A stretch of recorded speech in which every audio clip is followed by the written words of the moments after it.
Well, the Eagles officially weighed in on the A.J. Brown trade crazy talk, but great, now Ray Didinger's criticizing Jalen Hurts, while the Birds met with an interesting quarterback prospect at the Senior Bowl, plus a new wide receiver 3 has been linked to Philly, and a shocking coaching hire backed out. What happened? But first, let's run it.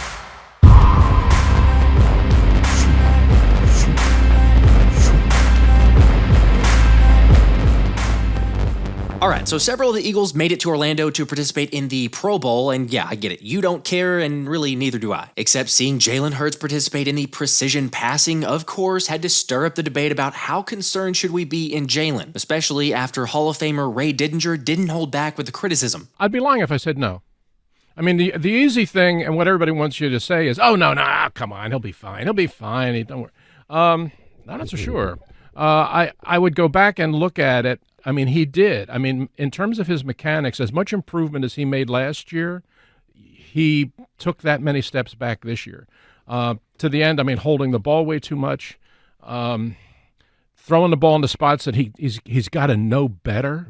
I mean, to me, if you want to put where he is right now in a nutshell, I mean, it's the sack in the end zone in Tampa. I mean, that's. We were sort of building up to that moment, and then it happened that night. That's how far he's fallen right now. Last year, he doesn't make that play.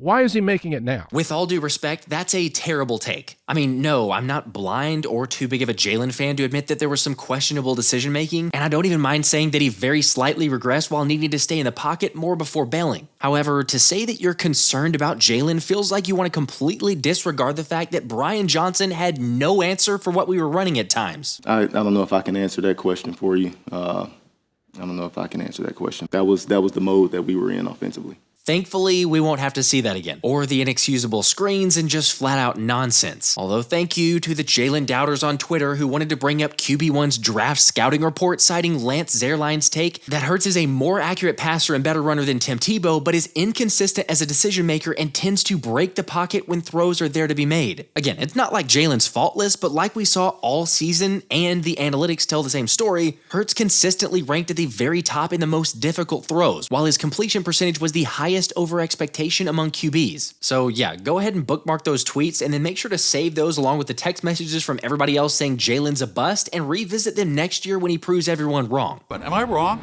Yeah, but I wasn't. Am I wrong? Now, the other part of the argument, I know, no surprise, it's WIP starting the poll, was who do you think players were more annoyed with down the stretch of the season? Bro, what kind of poll is this?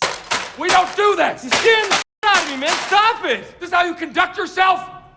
In a democracy? Seriously, I know they've got to have something to talk about, but come on. Obviously, you could throw this right up there with the A.J. Brown hate and starting that trade rumor story, but again, A.J. confirmed his removing social media and the Eagles stuff had nothing to do with the Birds and everything to do with mental health, which I know that I joke a lot on this show, but kudos to A.J. if he legitimately needed to step back and take a break. Now, unfortunately, the stepping away I didn't want to see was from Seahawks secondary coach Karl Scott, because Aaron Wilson had actually reported that Philly was hiring this dude into a senior defensive role, and I even did a show on it earlier this week. However, Matt Zenitz came back to burst everyone's bubble that Seattle will now be retaining Scott for new head coach Mike Macdonald's staff.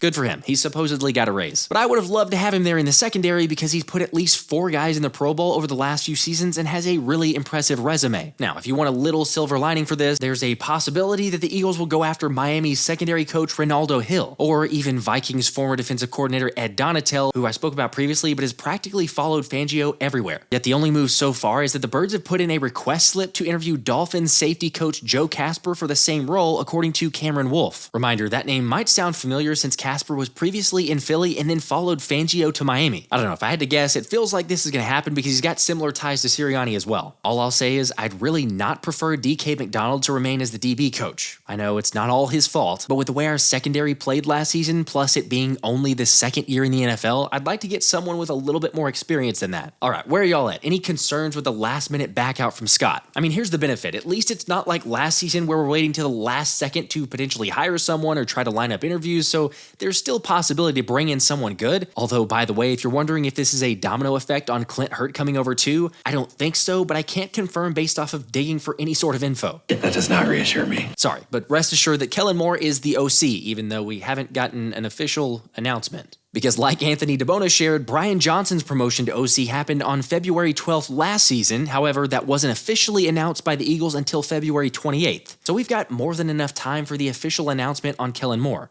Okay, but speaking of locks, the Eagles are a near lock to take an offensive tackle early in the 2024 draft. Or at least Jimmy Kempski would assure you of that, given the plethora of talent at the position and the fact that you do need to start thinking about Lane Johnson's contingency plan. There's probably not a better way than going with Pave the Lane's mentee in Tyler Guyton. And I recapped more on him in the previous video if you want to check it out, but also going to have Joe Castro on the show later today for a live stream, so we're going to get into all the action then. Another topic we'll discuss is that the Eagles have met with South Carolina quarterback Spencer Rattler, who's generated quite a bit of buzz in Alabama, kind of stealing the show from the other QBs. And I'll say I guess it'd be an interesting idea to get Rattler, especially with him having a connection with Jalen from back at OU when he was a freshman, while also saying Hurts was a guy he looked up to for his work ethic and leading by example mentality. But really, the only way that I'm on board with this is if we get him much later in the draft, because we've got our guy in number 1 and kind of need to use those picks on other positions. Also, thought it was cool seeing that Darren Sproles is doing the interviews, given the fact that he's a scout in the personnel department, with more than a few prospects admitting they were starstruck when they first met him.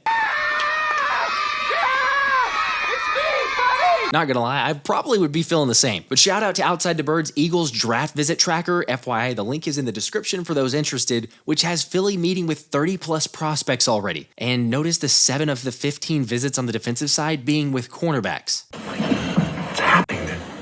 Troops are taking Saddam's palace. Who knows, but I'm starting to think that Howie might go with a corner in the first round despite whatever Jimmy Kempski just said. I mean, that wouldn't be as crazy as PFF's predicting Cincinnati's Tyler Boyd landing in Philly, with Brad Spielberger saying the Eagles' lack of wide receiver depth has been an underappreciated shortcoming for several years now, which is understandable given they have one of the game's elite duos in Devontae Smith and A.J. Brown. But we saw in the playoff game against the Buccaneers how precipitously the depth chart drops off. Boyd would bring in a sure-handed slot receiver that Jalen Hurts can get the ball out to quickly, not always having to buy himself time waiting for a downfield route to develop, which was certainly not always his fault. Alright, first off, we can already speculate that we are getting rid of Quez, and who knows if Howie wants to re-sign Olamide Zaccheaus to a deal, yet with his lack of usage, it wouldn't surprise me if he doesn't come back. However, that's the exact same question for Boyd, considering does it make sense to spend that much money on a position that's probably not going to get used very often? Plus, Boyd's coming off his worst season in 6 years after posting 67 receptions for 667 yards, along with 2 touchdowns and another 11 yards on the ground. Yes, I know, it's worth pointing out that that was without Joe Burrow for 7 games, so his numbers could have been higher, although 2020 was the same story and Boyd put up much better numbers. I mean, I guess you could make the argument that the Kellen Moore offense will help, and we're definitely going to want more receiver depth. It's just at a market value according to SpotTrack of $8.7 million, along with glaring holes on the defense and a running back situation up in the air. I'd rather give that money to DeAndre Swift, or better yet, sign a linebacker with those funds. Honestly, does anyone think we should go after Boyd? I'd just say go with a prospect in the draft. But the question is who? Who's your favorite wide receiver 3 prospect that Philly should go after? Also, had to share the hilarious and kind of crazy news coming out of DC with the Commanders hiring Dan Quinn as their head coach. And then Quinn turned around to apparently try and bring Cowboys defensive pass coordinator Joe Witt with him as well. Okay, nothing's official, but this is too great. Yet the best part might be the fact that Jeremy Fowler reported Chip Kelly is a strong candidate for the Washington offensive coordinator position. Can you imagine if Chip's back in the NFL with Washington? Like, this is the best game of NFC East musical chairs, and I'm here for it. I'll catch y'all later on the live stream. This has been the Philly Special.